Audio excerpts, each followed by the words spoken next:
Guys, at a point, it feels like I should just strangle him whenever he does that. Marriage comes with a roller coaster of change, because the person that you were before marriage is not the person that you would be after marriage.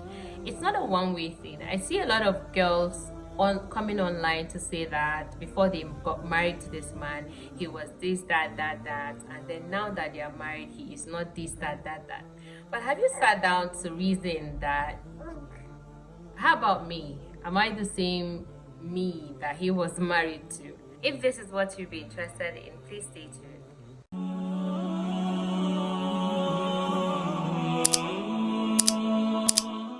Hello guys, welcome back to the channel.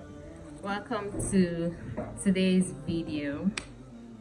How many times have you wondered what goes on in marriage? If marriage was even worth it. Today I'm going to be talking about all of the things that I have learned in marriage so far. But before we dive into the video, this is how I spent my 3rd year anniversary. So before getting married, I fantasized a lot about marriage, and alhamdulillah, today I have a story to tell. Many of you have watched the video of how I met my husband, and I promised that I was going to talk about my journey through 3 years in marriage.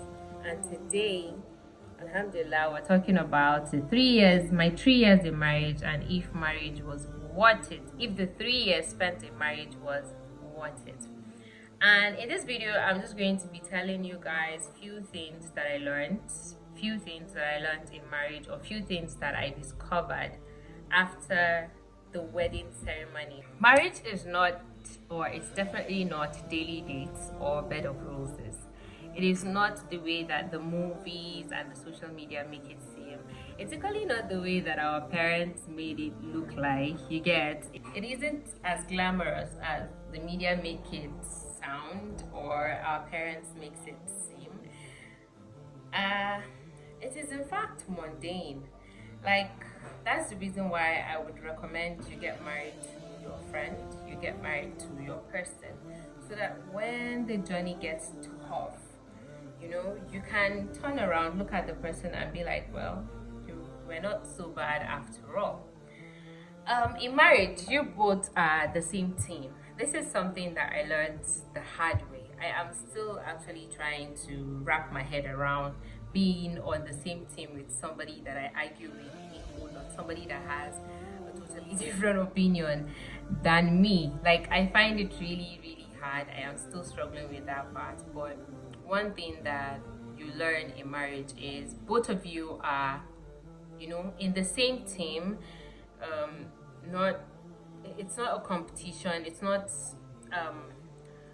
how do I put it? You guys are not rivals, and it is not a competition. I used to tell my husband that there is nothing you would do to, there's nothing like, how do I put this in English? Like, you cannot shame me, I cannot shame you. Like, there's nothing as from the day that we say yes I do, I feel like all that shakara, like, drop it.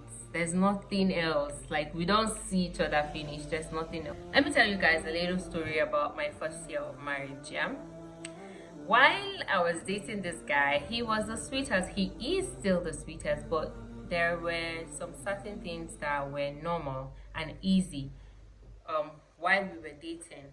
But as soon as we got married, we both changed. You know, a lot of girls out there will be like, the man I fell in love with, or he's no longer the man I fell in love with, or I am married now to him and he's a totally different person.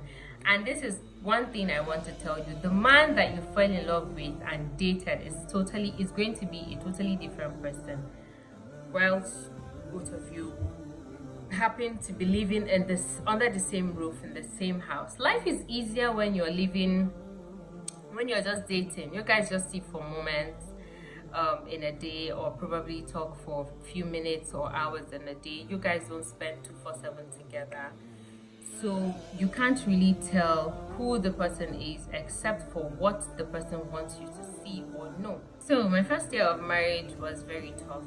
alhamdulillah, few weeks or close to a month or two after marriage, I got pregnant, and the pregnancy was a tough one because I was sick from the beginning to the end. You guys go to my page, you see my pregnancy stories all through, my birth stories, motherhood, how it changed me, how I, adjusted myself to like the new normal and all of that. So back to the story, we were basically getting to know each other as a couple. Now, we knew each other as a girlfriend and boyfriend based on what we both wanted each other to know about us. Now that we are living in the same house, it was now time for us to know each other like deeply. Even though it doesn't matter if you spend 50 years with someone, you don't get to know the person all that much because different situations emerges different reaction from both parties. So now I got pregnant, I was sick, pregnancy came with a lot of things, I was depressed, I didn't want to talk, I didn't want to mingle. He was annoying me, I was frustrating him, a lot was going on. And in this chaos, we were still trying to get to know ourselves. We were still trying to get to know how to solve problems together. We happened to be two captains in one boat, and it's supposed to be one captain, in a boat. But we happened to be two captains. I had my opinion, he had his opinion, and we all wanted our opinions to be heard. It was hard, and the journey was tough, but along the line, we got a hang of it. We are still learning on the job, but along the line we got a hang of it. So we got to learn the hard way that we are of the same team. We're not rivals. It's not a competition. It is okay for you to listen to the other person's point of view, reason with the person, and weigh between your point of view and his point of view or her point of view to like reach a solution or a conclusion of whatever you guys are facing at that moment. So my first year was tough. I think there were times that I wished I didn't get married. There were times that I wished I wasn't pregnant. There were times that I wished that I was back in my parents' house. There was even a time that I felt like, I'm tired. This is not me. This is not what I want. This is not how I want it. But alhamdulillah, within the 3 years, have learned a whole lot. It is said that your first 3 to 5 years is mostly the tough years that you guys get to spend together as a couple, and I think after that, little things surprise you about your partner. The next thing I want to talk about is codependency. Aside the fact that you guys are of the same team, it is very hard for some people to depend on someone. Personally, I'm going to tell you a story about myself. I grew up solely dependent on myself. I am an independent person. So having to be married and be dependent on another person, to have to ask for things, to have to ask for permission before I do things. Okay, not because before marriage, it's not like my parents did not have control over me, but I had a certain level of freedom where I could make my decisions myself. And at a certain level in life, I started business. Financially, I didn't have to ask anybody for anything. I footed my bills, my university bills all through, from DE was level 2 to level 4.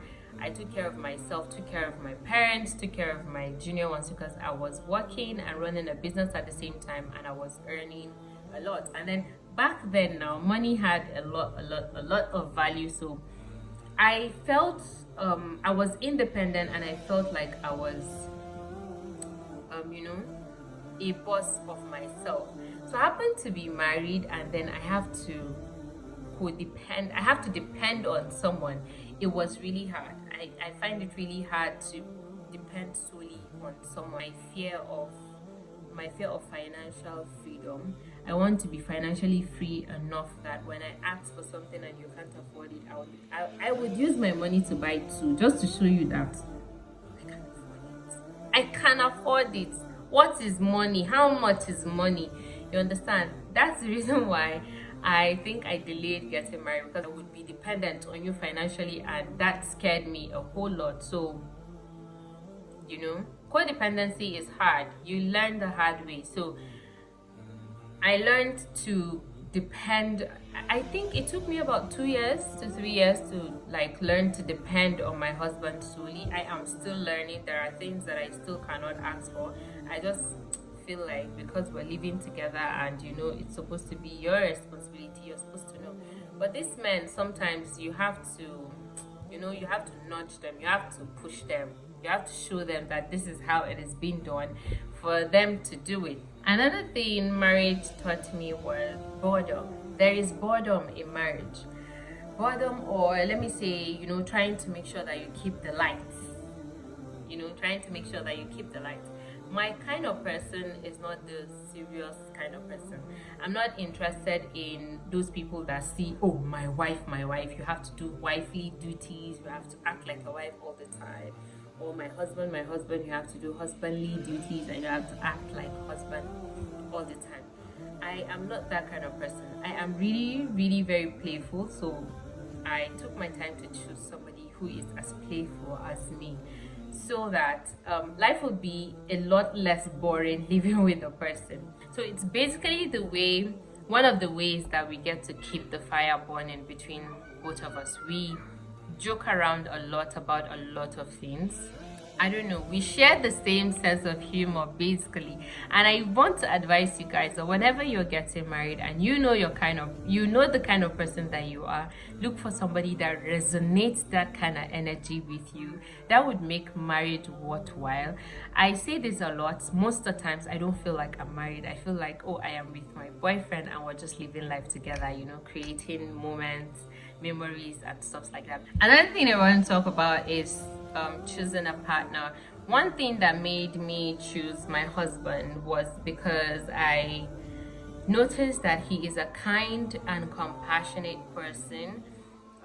While we were dating, his mom was sick and I noticed how he took very good care of her, and that just gave me this guy, and some tiny bits of things that I talked about in my video of how I met my husband. Some tiny things that he did here and there, that made me, conclude that, oh my God, this is the person that I want to spend the rest of my life with. One big advice I have for you guys is you should make sure that you pick a compassionate person and a kind person. And that kindness and compassionateness of that person shouldn't just be towards you. It should be towards every other person. Where did this come from? It should be towards other people and not just towards you. Because if it's just towards you, the day that you fuck up, that compassion and kindness and niceness is going to go, off the roof. Islamically, Allah has placed compassion and mercy between partners. So while searching for one, you pray for somebody who would be compassionate and kind and merciful towards you, because love depreciates, love goes away. But when there's compassion and there's mercy and there's kindness between you guys, whatever you're going through, it would keep, those three things will keep your marriage moving and growing. Another thing I want to talk about in what I have gotten in the 3 years of my marriage is marriage gives you your own human. I call my husband my human, my personal person. Like, this is my own human. Like, I don't know. It gives you your own human, and then with your own human, you guys create your gang. Your gang being your kids. So that is one thing marriage has gifted me in this whole 3 years, and alhamdulillah, I am so grateful for it. And I pray on a daily basis for women or men or married couples out there that are still trying to find their own humans. Ya Rabbi, bless them with those beautiful kids that will be coolness to their eyes. Patience. Marriage will teach you to be patient. I am a patient person, but I feel like my patience has a limit. And in this marriage, in this space of 3 years, I have learned to be patient. Guys, marriage will teach you to be patient, because sometimes that person can get you to be like, oh my goodness.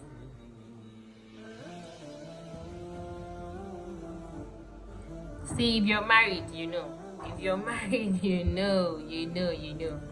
Because you guys share a space together. Okay, you might feel like before you got married you're patient, yeah? But see it this way: before you got married, you were not living in the same space with the husband or the wife. You guys were both living in your own separate spaces, and then marriage brought you guys together, and you guys have to share a space. Even if you guys are not living in the same room, let's say he has his room and then you have your room, you guys are definitely going to be sharing a space together one way or the other within the day. And because of that, because of the fact that you guys, share you guys share a space together, a lot is bound to happen between you guys. So you have to be very, very patient. I'm a kind of person personally that do not know how to share my space with people. Before I got married, I never really saw myself, I never thought about sharing my space, sharing a space with him to be difficult, simply because I felt like, oh, I was getting married to the love of my life, so sharing a space with him shouldn't be that difficult, shouldn't be hard, shouldn't be annoying and all of that. Before marriage, I did not share my space with my siblings. I have a sister, I had 2 cousins that lived with us, but I did not share a room with them. I had my room and they had their room, because I had issues sharing a space with other people. While I was in the university, I didn't stay in the hostel because I had issues sharing a space with people. I hate that let's say I'm keeping this thing here and then you come around and you just pick it up and put it somewhere else. Like, this is where I want it to be. This is where it should be. So sharing a space with people were difficult for me before I got married. But as I was prepping to get married now, he's my husband. I love him, the love of my life and all of that. I will not have issues sharing space with him. But along the line, sharing space, a lot of things happen. If you're married, you know how a man might come back from work, pull off his shirt, take his bath, pull off his shirt, throw it on the bed or on the floor, and just take his bath, change his clothes and move about his business. He doesn't really care who picks it up. There are men like that, and I happen to be married to one, so that was irritating me. That was really, really irritating, and I didn't think that I would have to go through that with him. I felt like cleaning after him and taking care of him was going to be something beautiful, something I would want to do. But guys, at a point it feels like I should just strangle him whenever he does that. Alhamdulillah, he has learned. Alhamdulillah, he cleans up after himself, maybe because of this my mouth when they keep quiet.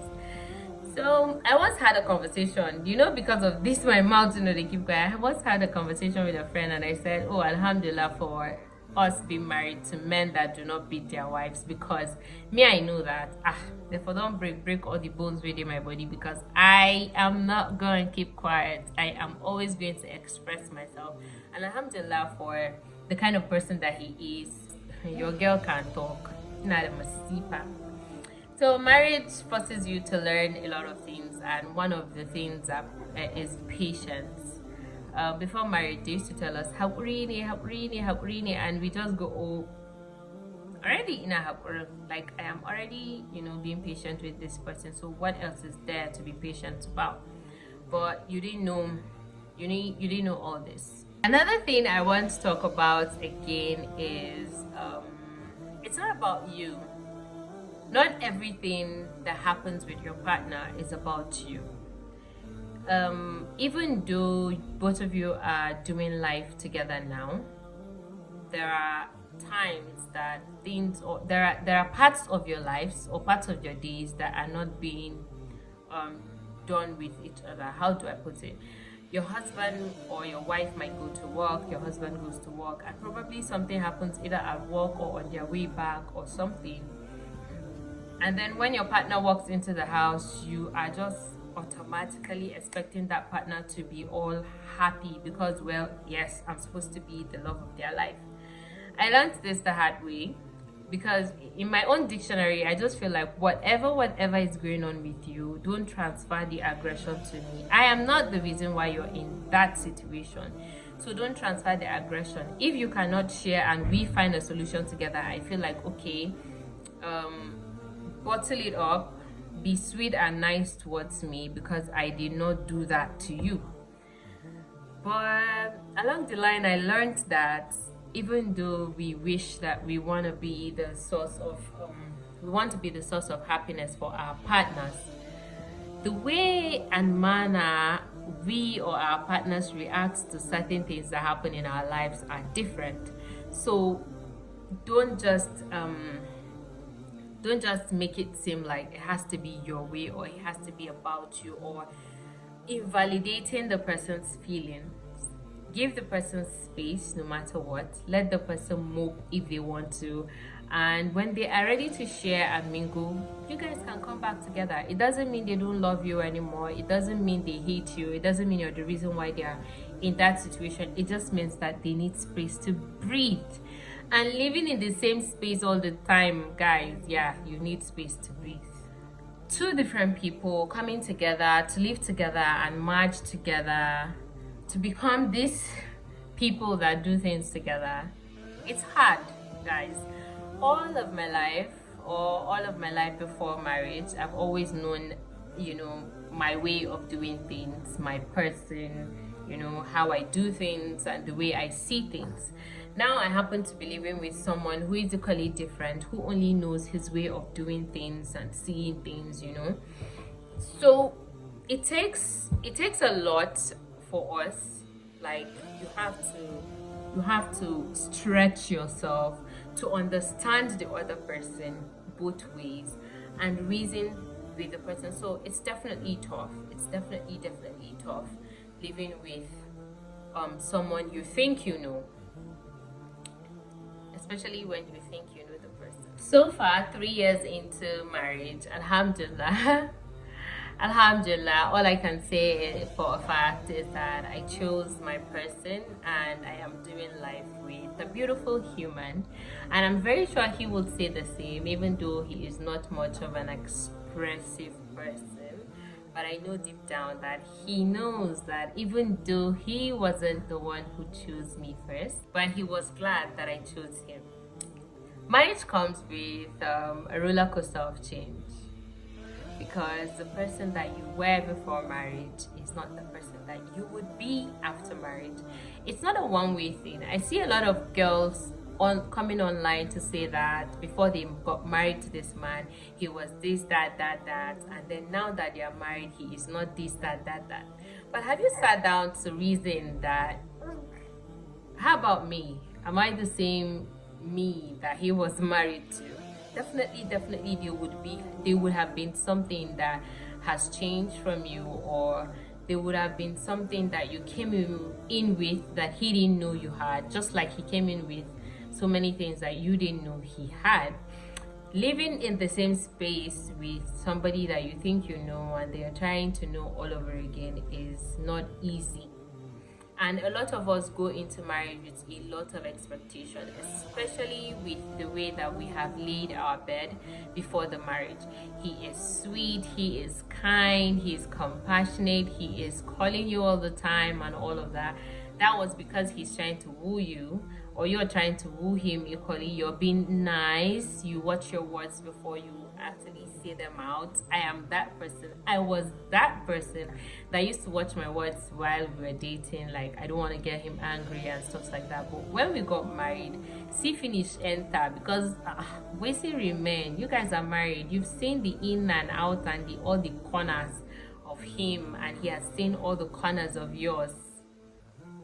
See finish don't enter. So like, I actually stopped watching my words. I just say them as they come, because, well, waiting me, you understand?